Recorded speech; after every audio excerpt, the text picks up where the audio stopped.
Assalamualaikum warahmatullahi wabarakatuh. Apa khabar sahabat-sahabat semua?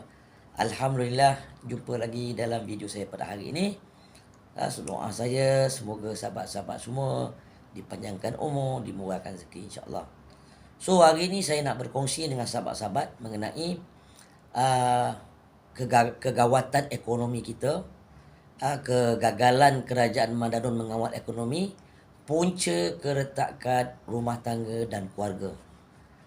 Rata-rata saya mendapat maklumat, kawan-kawan bercerita, masyarakat mengadu dengan saya, WhatsApp yang saya terima.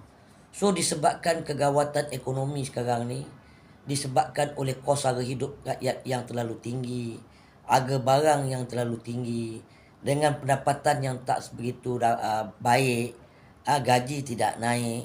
Jadi di sini puncanya permasalahan dalam keluarga. Jadi apa yang saya nak kongsikan kat sini, saya nak beritahu kepada semua sahabat-sahabat saya dan masyarakat di luar sana. Apa yang kita hadapi sekarang ini sebenarnya adalah ujian daripada Allah Ta'ala. Supaya kita bersabar, kita berdoa kepada Allah Ta'ala semoga apa yang kita mendapat ujian dan kesulitan ni Allah akan bagi jalan keluar. Sebab kita mendapat ujian ni daripada kegagalan kerajaan Madanon ataupun Papanon untuk mentadbir negara dengan baik, untuk mengawal ekonomi dengan baik. Cuma bagi pihak kerajaan hanya boleh bermain persepsi kononnya ekonomi kita sedang rancak, sedang dalam kenaikan. Tapi hakikat yang sebenarnya ekonomi kita bukan rancak, makin slow, makin merundung. Kita boleh lihat, kalau dulu rakyat mungkin kurang daripada mendapat maklumat-maklumat daripada media sosial. Sekarang ni di media sosial kita boleh lihat, kita boleh tengok mata wang ringgit kita sama ada naik ataupun turun. Di situ pun salah satu daripada faktor ekonomi kita merundung. Lepas tu kita boleh lihat betapa gagalnya Perdana Menteri kita ataupun kerajaan Madanon untuk mengawal ekonomi dan juga untuk memberikan satu kebaikan kepada rakyat tentang kos harga hidup. Jadi disebabkan oleh kegagalan kerajaan untuk mengawal ekonomi dan juga kegagalan kerajaan untuk membantu rakyat dari kos harga hidup, ini yang membebankan rakyat. Punca-punca inilah yang menyebabkan ramai rakyat Malaysia merasa keadaan yang begitu tertekan sehingga berlakunya keretakan rumah tangga, isteri tidak berpuas hati dengan suami, pendapatan suami dalam keadaan stres, anak begitu juga sama dengan keadaan dalam rumah kan. So disebabkan oleh kegagalan kerajaan Malaysia mengawal ekonomi, maka inilah punca-puncanya berlakunya permasalahan-permasalahan sosial terhadap masyarakat di dalam negara kita. Itu kita ambil pada sudut pandangan mata kasar dan sudut pandangan ekonomi. Tapi kalau kita ambil sudut daripada pandangan agama pula, ini adalah satu ujian yang Allah turunkan. Ini kemungkinan satu bala yang Allah turunkan kepada pemimpin-pemimpin yang tidak jujur, tidak ikhlas, dan pemimpin yang mempunyai hati yang tak bersih terhadap rakyat. So ini yang Allah bagi bala.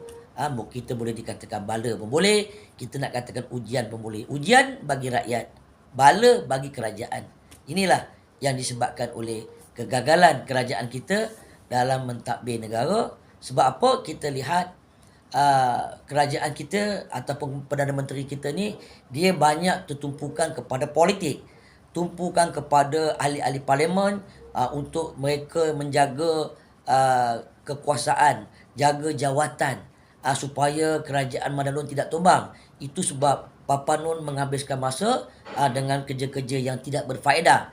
Yang keduanya, mengambilkan masa menangkap orang sana, menangkap orang sini, konon-konon nak tunjukkan kepada rakyat Malaysia bahawa kerajaan Papanon ini adalah kerajaan yang bersih daripada rasuah. Sedangkan dalam kerajaan Papanon inilah kerajaan yang paling kuat rasuah.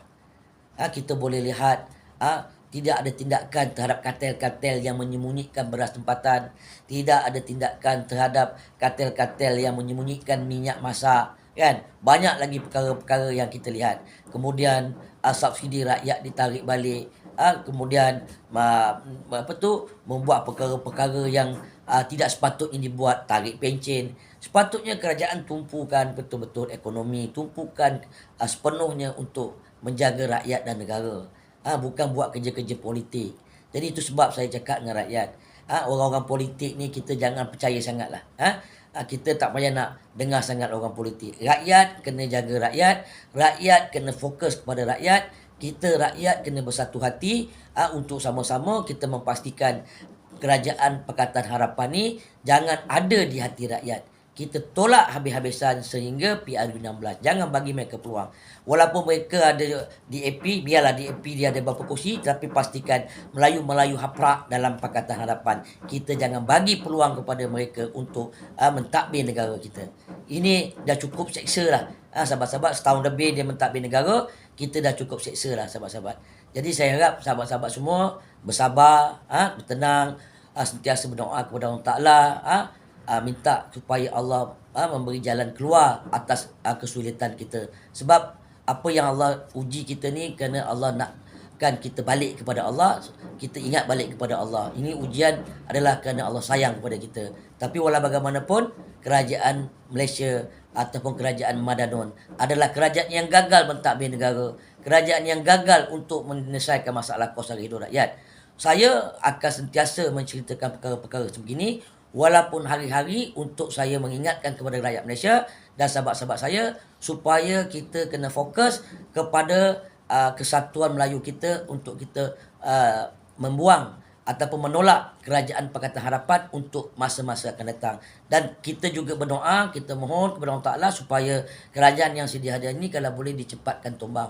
InsyaAllah sahabat-sahabat, kita sabar, istiqomah dalam doa kita. Moga-moga Allah dengar doa kita dan Allah akan selamatkan kita dalam negara kita dan juga Allah bahagiakan kita dalam rumah tangga kita yang sekarang ni banyak yang bermasalah rumah tangga disebabkan oleh ekonomi. So sabar sajalah. Itu sebagai satu ujian. InsyaAllah kita akan jumpa di lain-lain konten. Semoga apa yang saya berikan ini sebagai satu manfaat kepada seluruh rakyat Malaysia dan juga sahabat-sahabat saya. So, akhir sekali, wabillahi taufiq wa hidayah. Wassalamualaikum warahmatullahi wabarakatuh. Takbir.